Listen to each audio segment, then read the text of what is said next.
you. Thank you very much. Thank you, Mike, for those words. What a fantastic campaign you are running. Thank you, Natalie. It's fantastic to be in your constituency. Welcome to the Labour Party. It's so great to have you on board. And Yvette, thank you for not just your words, but all the work you've done over such a period of time on this important brief and this important challenge. And it's great to be here on a sunny day in Kent, the Garden of England. And I used to play football around here for years. The uncompromising, no-nonsense, hard-knocks training school of the Kent Boys League. So I'm very familiar with this part of the world. But after the elections last week, I have to say, it's a part of the world that the Tories are increasingly unfamiliar with. A county not just green and pleasant, but now also turning red. And by the way, on a day like this, I really am sorry that we're doing this indoors, but we'll be out there before too long. But today we are here on serious business, because this is a community on the front line of one of the gravest challenges we face as a nation. Illegal migration is a test of seriousness for all governments and would-be governments. And not just here, right across the world. A symbol, as I said in my conference speech last year, of a more volatile world, an age of insecurity. It's a really hard nut to crack. I'm not going to pretend otherwise. Tackling organised crime is always hard, especially across borders. Now, I know that from my work at the Crown Prosecution Service on drug smuggling or counter-terrorism operations. And let's be clear at the start. This is a criminal enterprise that we are dealing with. A business that pits nation against nation, that thrives in the grey areas of our rules, the cracks between our institutions, where they believe they can exploit some of the most vulnerable people in the world with impunity. A vile trade that preys on the desperation and the hope it finds in its victims, the common humanity that ultimately it seeks to extinguish. And not so long ago, back in 2016, I went for myself to visit the refugee camps on the outskirts of Calais. It was winter, I think it was February. It was absolutely freezing. The ground was mud, sodden with rain and human waste. And I saw children there, two in particular in my mind, who were the same age as my children. Back then, that was age 5 and age 7, huddling together in a tent that offered almost nothing in the way of warmth. A desperate situation. Then I went home and said goodnight to my children, the same age, each in their own bedroom, with the central heating. And I came away from that day profoundly depressed. And I would defy anybody to go into those camps and come away with any other reaction. That camp represented a monumental failure across nations. People had been brutally let down by governments, of course, not just in terms of the awful conditions, but also because the failure of our asylum system had encouraged a false hope, a hope that had unequivocally made those people more vulnerable to exploitation. Gangs were hovering around that camp that day when I went, using it as a job centre for modern slavery. Now that particular camp has gone, but the smuggling business remains. The exploitation remains. The peril, as Yvette said, the children dying in our waters. Just 3 weeks ago, a 7-year-old girl, the same age as one of the children I saw in that camp. That all remains. And no matter how good anyone thinks their intentions are, turning a blind eye to this business, not understanding how important a rules-based asylum system is for tackling that exploitation, for removing the criminal business model, if you like, that is not progressive and compassionate position. It is the complete opposite. of a progressive and compassionate position. This problem must be tackled. These gangs must be stopped. Our asylum system must be rebuilt. Our borders must be secured.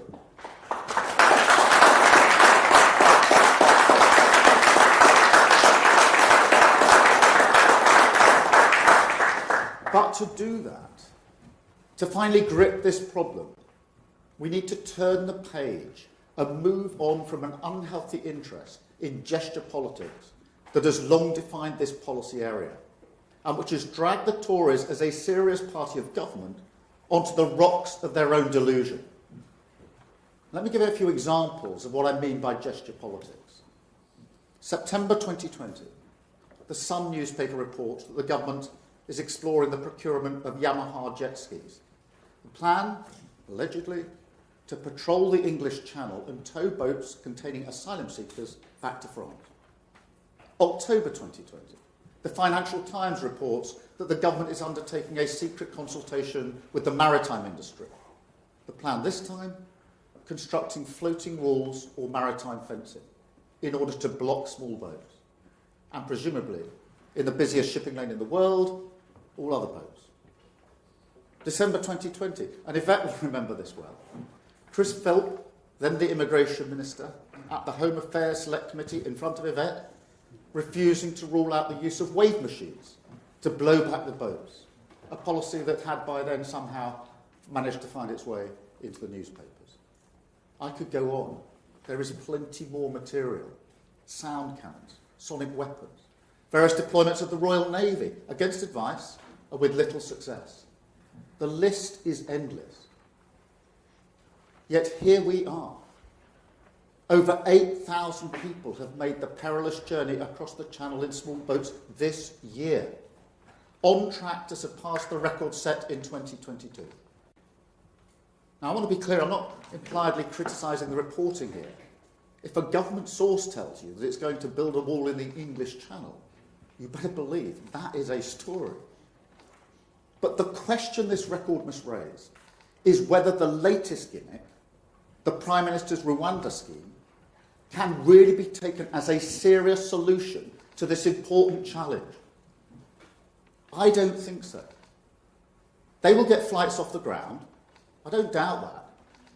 But I also don't doubt that this will not work. A policy that will see just a few hundred people removed to Rwanda a year.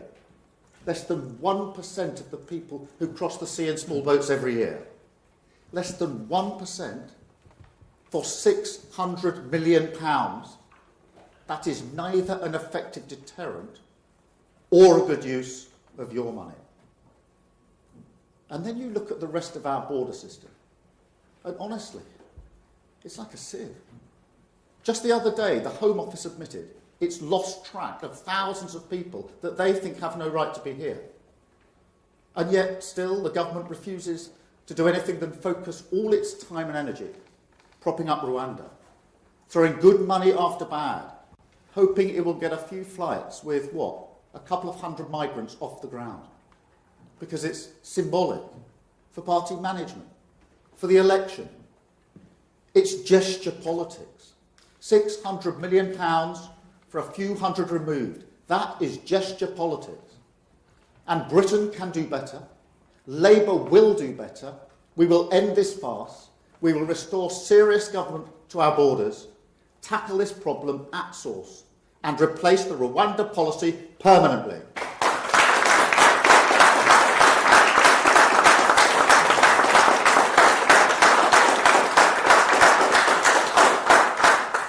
And today we launch our plan to do that. A new approach to small boat crossings that will secure Britain's borders, prevent the exploitation by tackling it upstream, and smash the criminal smuggling gangs. And as the first step in this plan, a new manifesto commitment. We will set up a new command with new powers, new resources, and a new way of doing things. Border Security Command.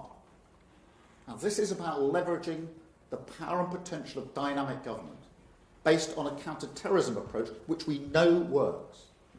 An end to the fragmentation between policing, the border force, and our intelligence agencies. a collecting of the standards. So the border protection becomes an elite force, not a Cinderella service, an essential frontline defence that communities like this can depend on. To do all that, Border Security Command will bring together hundreds of specialist investigators, the best of the best, from the National Crime Agency, the Border Force, Immigration Enforcement, the Crown Prosecution Service, and yes, MI5. All working to a single mission, all freed from the cloying bureaucracy that so often prevents collaboration between different institutions. Now, I've seen this firsthand at the Crown Prosecution Service many times. Good ambition is never enough on its own. But I've seen how, with determination, with leadership, with single-minded focus, agencies can work together and deliver results. And not just within one country either. We can cooperate across borders, and that's not some kind of weakness. It's absolutely essential. These criminals do not respect national borders. I mean, when I was at the Crown Prosecution Service, we had prosecutors posted in Pakistan working on counter-terrorism operations, in the Caribbean on smuggling, in West Africa disrupting the flow of drugs coming from South America on their way to Europe and ultimately to Britain. And these operations are not easy. Just think about conducting a raid. I've been through this so many times, seen it in real time. If you've pulled all the intelligence in one place, if you've spent weeks, months, years mapping out the patterns of criminal activity, bringing in prosecutors to help assess the vital evidence, then you cannot have your raid in London going off a single minute earlier or later than the coordinating raid in Paris. So yes, we need more cooperation on illegal migration. We need a new partnership with Europol. We need access to real-time intelligence sharing networks that are so crucial to our security, of which the government so casually threw away as part of its botched Brexit deal. And that's why I've already been to The Hague with Yvette to start pushing for a new security pact with our European partners. But look, it is also my firm belief, based on years of experience in this area, that we also need new and stronger powers to bring these vile criminals to justice. Now, in some areas of criminal activity, and counter-terrorism is the most obvious, we have made the decision that the crime justifies tougher measures. And make no mistake, we have reached that moment with illegal migration. These vile people smugglers are no better than terrorists. They're a threat to our national security and a threat to life. And it's time we treated them as such. That means new powers that, as with would-be terrorists, can be used pre-conviction with High Court approval, that can limit the ability of the gangs to conduct their vile business before arrest. Powers that will allow us to shut off internet access, close their bank accounts, trace their movements, using information provided by the intelligence services. Or powers like stop and search at the border, or raiding and seizing evidence before an offence has taken place. Let me explain why. Because seriously, we use the term small boats, but the boats are not, for the most part, that small. The gangs now use dinghies that are on a scale way beyond anything you would see for legitimate recreational activity. And we should be working with our European partners to seize those boats, seize material here in the UK to collect further evidence, turn over every stone, use every reasonable power. And that is my message to the smugglers. These shores will become hostile territory for you. We will find you, we will stop you, we will protect your victims. With the Border Security Command, we will secure Britain's borders.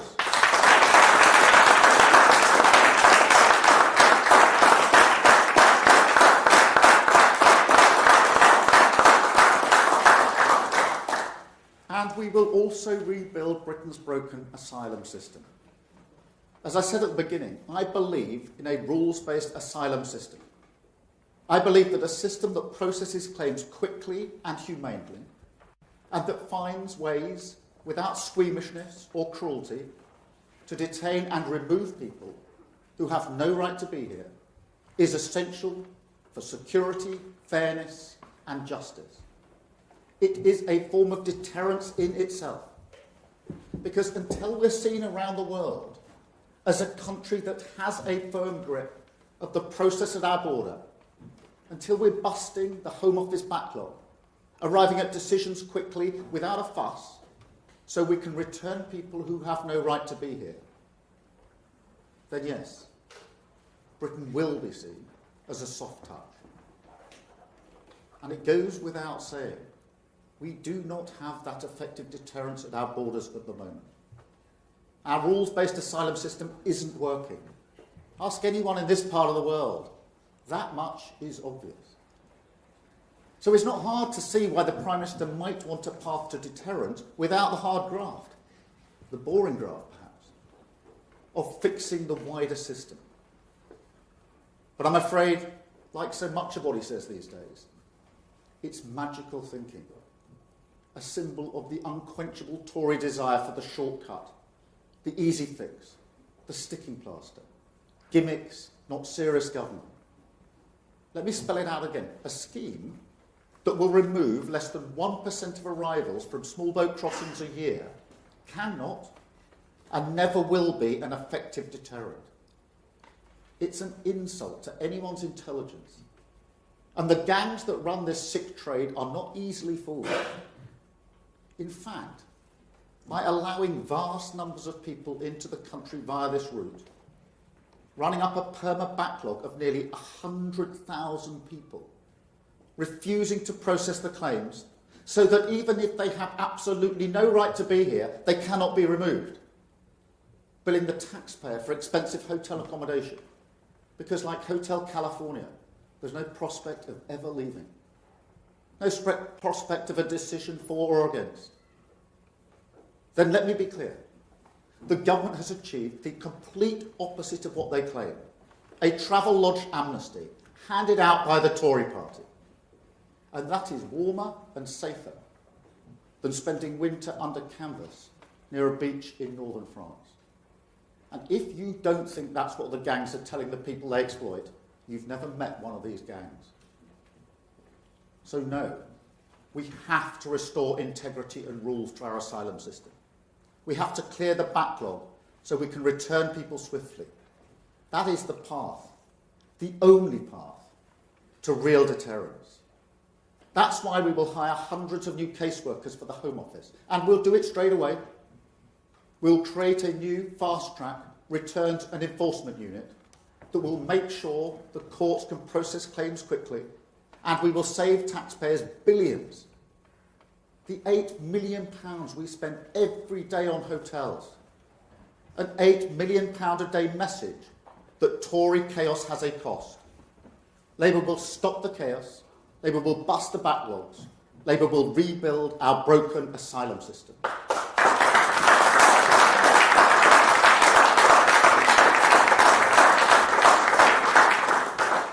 Now, these plans will be fiercely resisted. Of course they will. That's par for the course on this issue. I have no doubt that the British people fully support a rules-based asylum system. No doubt that the fair-minded majority want a system that can secure Britain's borders and uphold this country's fine tradition of providing sanctuary for people fleeing persecution. But this is a debate that has been captured by polarising voices. So every solution must run a gauntlet of bad faith objections just to get a hearing.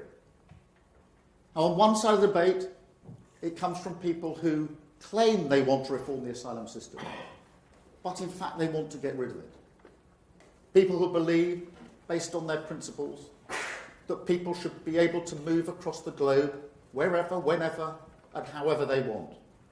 No matter that, in this age of insecurity especially, that would lead to chaos that, quite apart from any other objections, does nothing to advance global justice.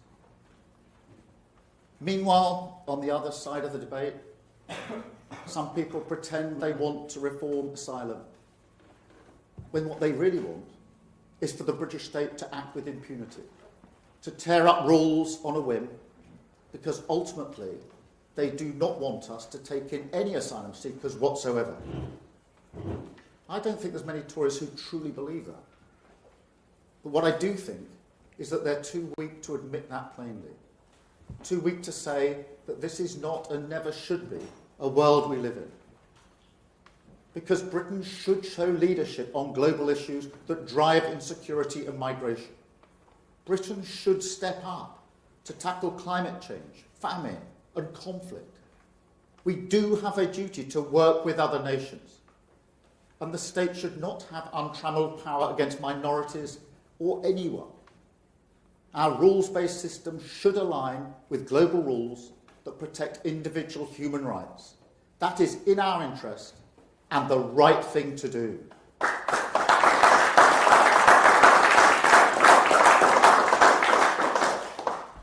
And so rebuilding our asylum system has become a test of political strength, a trial of leadership to resist the voices who fundamentally do not want to build a functioning asylum system. A question: can you prioritise at all times the politics of practical solutions? And can you reject the politics of performative symbols, the gimmicks and the gestures? Now, this is the story of what has happened to this government.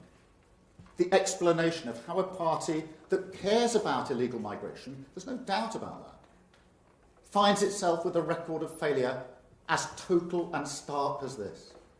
It isn't just rank incompetence, though it is that. It's also about who the Tories are now. And I'm afraid to say it's also about our politics as a whole.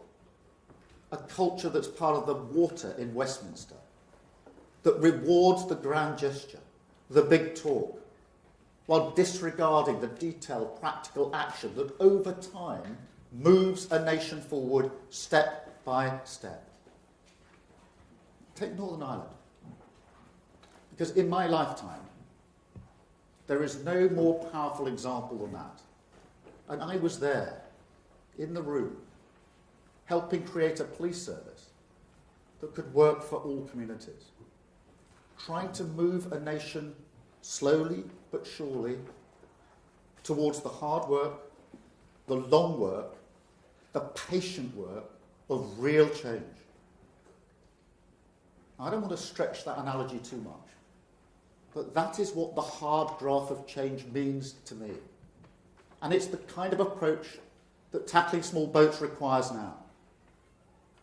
So I say to the British people, if I am elected to serve this country, if I earn that privilege, I will turn the page on Westminster's talk tough, do nothing culture.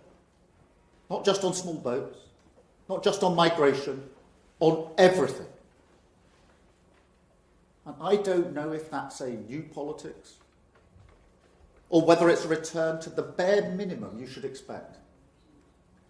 But if you vote Labour, that is what you will get.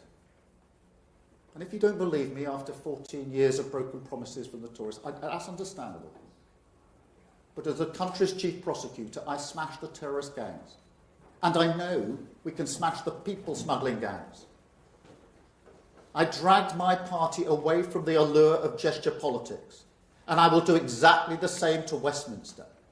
No more gimmicks. The character of politics will change. And through that, we will deliver higher growth, safer streets, an NHS back on its feet, more opportunity in your community, cheaper bills in your home, and secure borders for our nation. An asylum system rebuilt, the criminal gangs smashed, the exploitation of some of the most vulnerable people in the world prevented, an end to the chaos, a turning of the page, a politics returned to service, and a careful, patient, determined, renewal of our country with Labour. That is the future you can choose. That is what serious government can deliver. Thank you very much.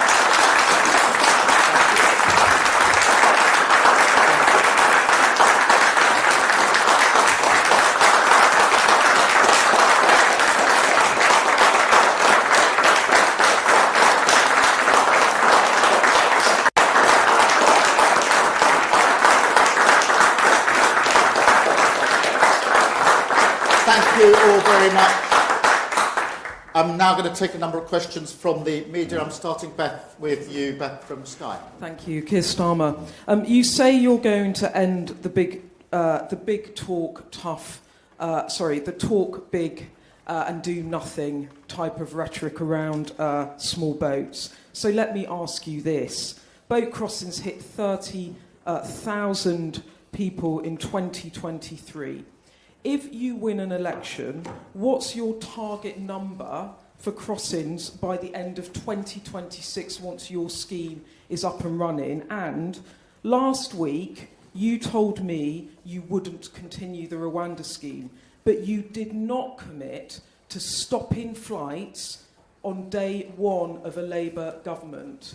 So will you commit to that right now? Thank you. Well, Beth, on the numbers, we've got to get those numbers down materially. I think, let's be absolutely clear, nobody should be making that perilous journey.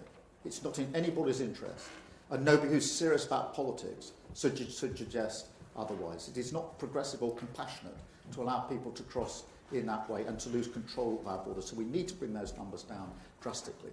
The question is how we do it. It is a trade that's being run by gangs. And I absolutely refuse to accept that it's not possible to take those gangs down. Now, I spent 5 years working with others on operations to take down terrorist gangs and to take down gangs that were running guns and drugs. I do not believe for 1 second that these gangs are more sophisticated than the gangs that we took down, the terrorist gangs. So I refuse to accept that this is impossible, which is why we want to set up this command. I refuse to accept this work can't be done.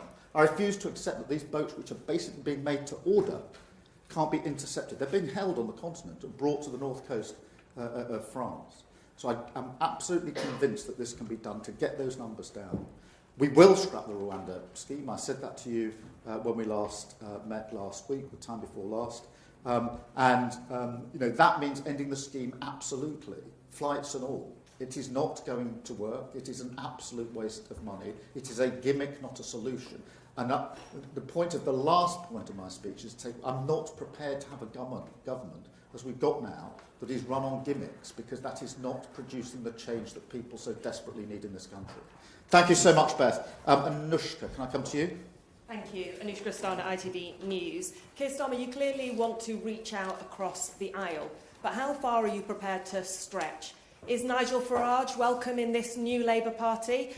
Your Shadow Health Secretary has suggested maybe we should draw the line at Liz Truss. So is everyone with politics up to her welcome?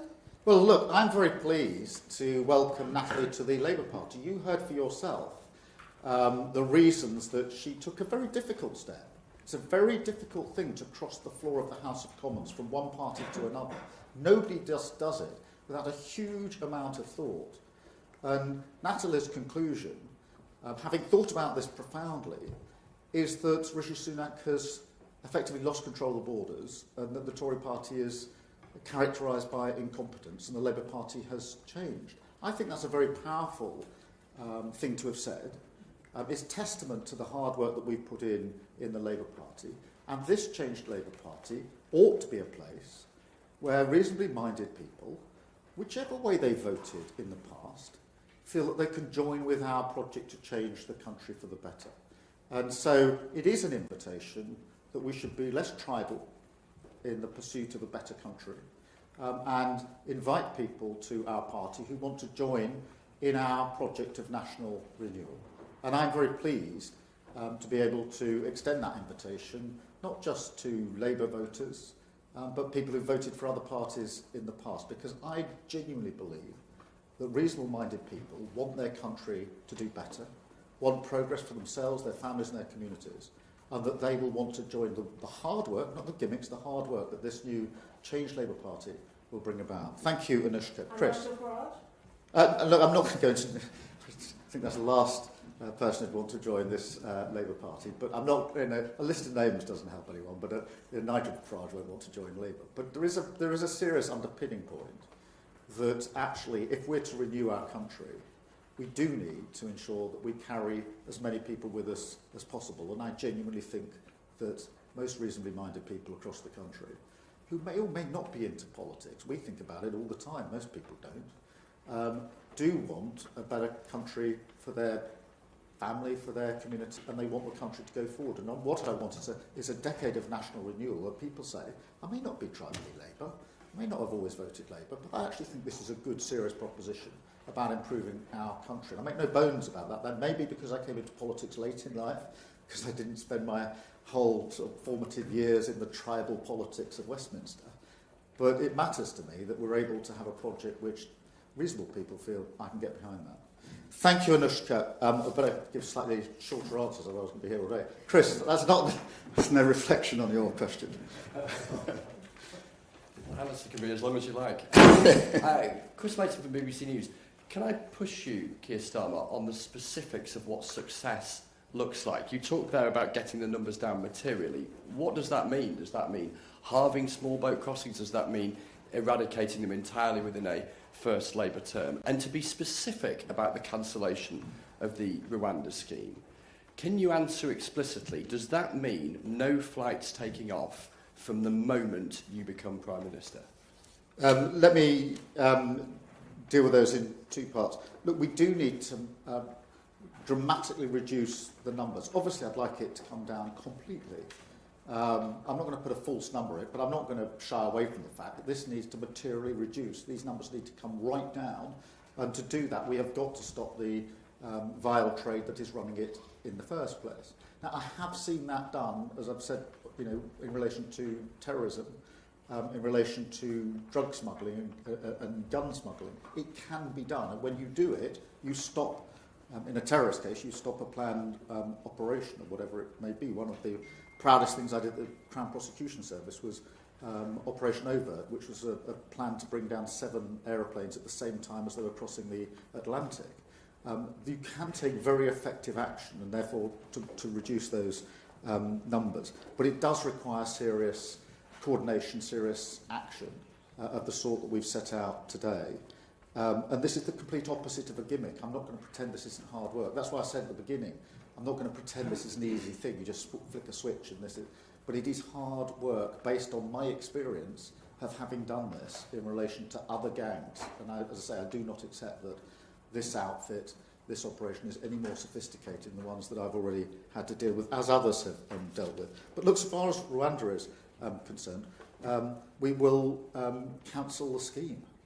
We don't think the policy is going to work, and we think it costs a fortune. So, of course, that means we won't operate the scheme at all. I'm not interested. It's a gimmick. I'm not going to flog a dead horse. I'm going to waste my time on gimmicks. And this is about political capital, because the Prime Minister has chosen to put his political capital, which is considerable, behind the Rwanda scheme. I would put my political capital into the setting up the command and working with other governments to ensure that it works effectively. And that is about choice, but that's the choice I would make. Thank you, Chris. Natasha from LBC. Hi, Mr. Keir. Natasha from LBC. Can I just push you on the timetable for this? You've just said you're going to scrap the Rwanda plan. Is this going to be in your first 100 days? And just on the reaction from your own MPs to Natalie Elphick's defection, it's been one of shock and anger for a lot of MPs. Jess Phillips has said it's like being punched in the gut. One MP is reported to have cried at the news. Are you concerned that she makes you a very easy target for Tory political attacks and makes you look like a man that doesn't stand for anything? Firstly on the timetable, look, we're going to get rid of the policy straight away.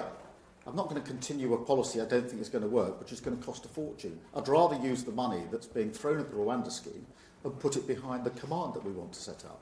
And the command can be set up very, very quickly as well. It doesn't require primary legislation. Some of the powers I've outlined are already in primary legislation. Others will require some legislation, which I think we can pass very quickly. So I see this as a very fast timetable to get this off the ground. And in relation to Natalie, look, this is a very important and significant crossing of the floor for the reasons that Natalie has set out. And I think anybody reading the words she said this morning would be persuaded that this is a very significant thing. You've got a Tory party that is losing votes, losing MPs, losing councillors, losing mayors across the country. It's a Conservative party that's on its last legs. It's out of road, out of ideas, and that is why I genuinely think the mood of the country, and Natalie has picked up on this, is for change and a general election. And that's why nobody can understand why the Prime Minister is clinging on by his fingernails to power for as long as he possibly can. He should do the decent thing, read the room, and call a general election. Thank you, Natasha. John from the Mirror. Hi, John Stevens from the Daily Mirror. Do you think that safe and legal routes should play a role in stopping the channel crossings? Look, I mean, we have, when in Afghanistan, Hong Kong, there have been routes set up. But I think the main and the better, the really most effective way to stop the crossings is to break the gangs that are running this in the first place. Because they are making a huge amount of money exploiting very vulnerable people.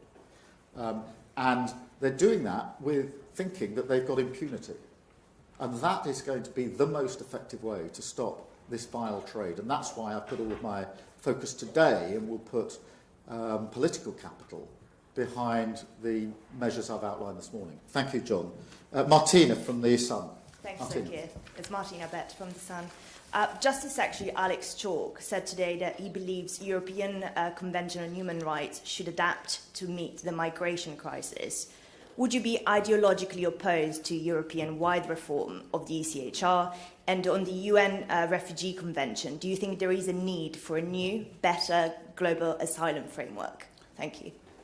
I think it's a mistake to think that it's the international instruments, such as the European Convention on Human Rights, that are the problem. I don't. By the end of this year, there'll be 100,000 people who've arrived whose claims can't be processed. Now, that means they can't be returned. That's not the European Convention that says that. That's because the government's not processing the claim. I'll give you an example. There'll be people there from Bangladesh. In a sane system, they'd be processed and returned to Bangladesh. But they'll actually stay in the UK because they're not being processed. And the government can't say it's the European Convention that's stopping. They're choosing not to process the claims. 100,000 people. The Travel Lodge amnesty. What's going to happen to those people? We're all paying for their accommodation. And the government's only answer is, well, Rwanda. Well, to get 100,000 people to Rwanda on the basis of the scheme as it now is, would take 300 years. And that assumes nobody comes in those 300 years to add to the 100,000. That is how broken the system is. So Alex Chalk, I respect. But to say that the European Convention of Human Rights is the problem is a broken asylum system. Process the claims and return people who absolutely shouldn't be here. It's not rocket science, it's mundane, but it's the most effective way to deal with this problem. Thank you so much, Martina. Harriet from the Daily Mail. Harriet Line, Daily Mail. You said you want to replace the Rwanda policy permanently. What are you going to replace it with? Do you actually have a plan to deter migrants, or are you just replicating the small boats command which the government has already introduced? I think firstly, I think stopping the gangs, getting people in boats, is the most effective deterrent. Because you can't actually make the crossing to get here. At the moment, the government is not securing the borders and stopping people arriving in the first place. It's saying, assuming you've got here because we've lost control of the borders, assuming you've sat here for a considerable period of time, we might send some of you to Rwanda. And they say that's going to be a deterrent. Well, since Rishi Sunak, he did a victory press conference. Some of you will undoubtedly have been there. This was 2.5 weeks ago. Since then, thousands of people have come. Since the Act got royal assent, so people are vulnerable to go under the Rwanda scheme, thousands of people have come. So the evidence that this is a deterrent, compared with smashing the gangs in the first place, is simply not there. I think processing the claims and swiftly sending people back to countries of origin when they've no right to be here is a deterrent, because you've made all that journey, you've got here, and then you're sent straight back to where you started because you've got no right to be here. That isn't happening. The biggest deterrent is that it's a pointless exercise and you go back where you started. But that's not happening. Returns are down 40-something% under this government.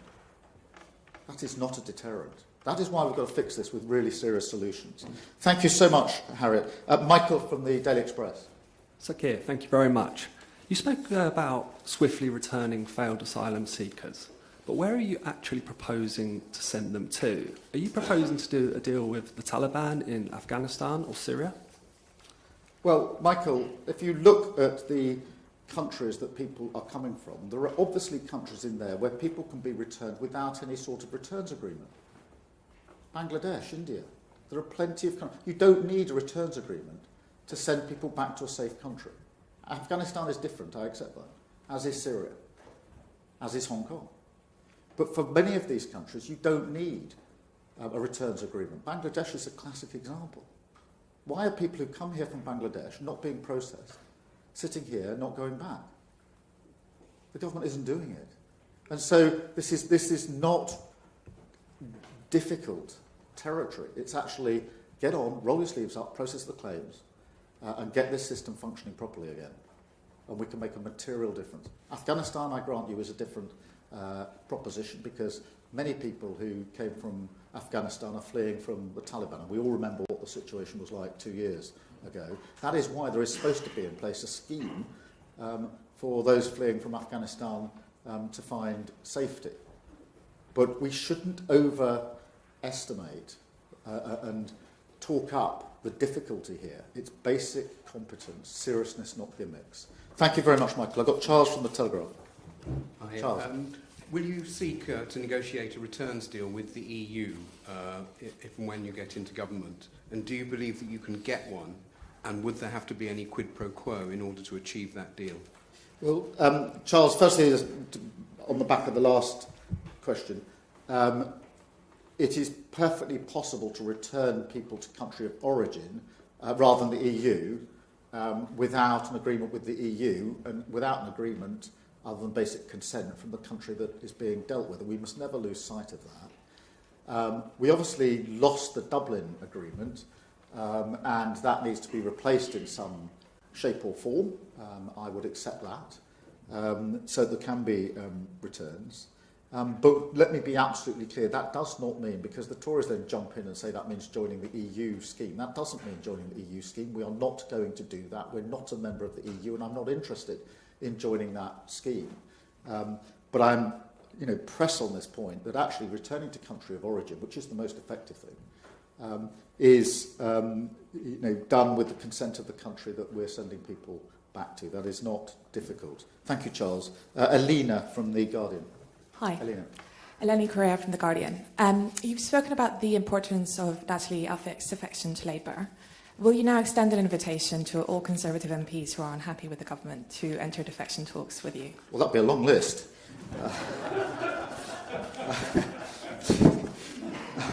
Look, I think, as I've tried to set out, I do want, if we're privileged enough to come in to serve, to head up a government that is absolutely focused on a decade of national renewal. And I do want people who don't traditionally identify with vote for the Labour Party, maybe have voted for other parties in the past, to feel that that's something that they can subscribe to and be part of. Wherever that is, Natalie has made a decision on that and set out in clear terms why she's made that decision. I'm sure there are many other Tory MPs feeling defeated by this government. I mean, I don't know what the latest list of those that are standing down, but it's pretty high. And I don't think we're at the end of that list. They can tell, as well as anybody else can, they can see for themselves it's a government that's out of ideas, out of road, out of steam, and that we need change. But my broader point, and it is an important one because it's actually to voters rather than parliamentarians, is that this Change Labour Party, with this national project, is a place where reasonably minded people can feel that it is a project for them, notwithstanding how they may have voted in the past. Thank you very much. I've got Archie from The Independent. Given that you've said they'll get a few hundred people off to Rwanda before the election, why would you not bring them back? Do you think it's fair to leave them there? And what will happen to them after you've scrapped the Rwanda scheme? Well, look, we're going to scrap the scheme, but we're not interested in repatriating people, bringing people back. We will scrap the scheme and we'll focus on the command and the powers that I've set out this morning. And Chloe from the Eye. Chloe. Thank you, Keir. Chloe Chaplin from the Eye newspaper. A lot of the plans you set out today are pinned on Labour hoping it can negotiate closer cooperation between the UK and its European neighbours. What conversations have you had with European partners on this, and have you had any commitments or assurances, or is this just all based on hope? Well, some of it can easily be done without any further agreements with Europe. So setting up the command doesn't require us to have agreed anything with Europe or anybody else. That is a way of bringing together, coordinating, giving a central drive to and increasing the powers and resources of what we have here in this country. And just to be clear about that, it's making sure those that are operating here in this country at the border, those that are operating upstream, the intelligence services, prosecutors operating upstream, are all working together. So that can be done without that agreement. The new powers that I've set out are about legislation in this country that can be done, drawing on some of the powers we use against would-be terrorists, as I've set out, whether that's tracing money, monitoring movements, etc. I do think that we should seek a security agreement with the EU, and that's why I went to The Hague with Yvette to have those discussions. That is about coordinating, sharing our data. It's about joint investigations and making sure the UK can lead joint investigations. That's hugely important, because we're very, very good at this. But at the moment, we can't do it in the most effective way. I am confident that if we're serious about this, we can get the agreement that we need, because this is a shared challenge, and these are shared solutions. But that's why I already went to The Hague some time ago now, to have those preliminary discussions about how we might make this work better. Thank you all very much indeed. I'm sorry it's hot in here, but we can now all go outside. Thank you so much. Thank you.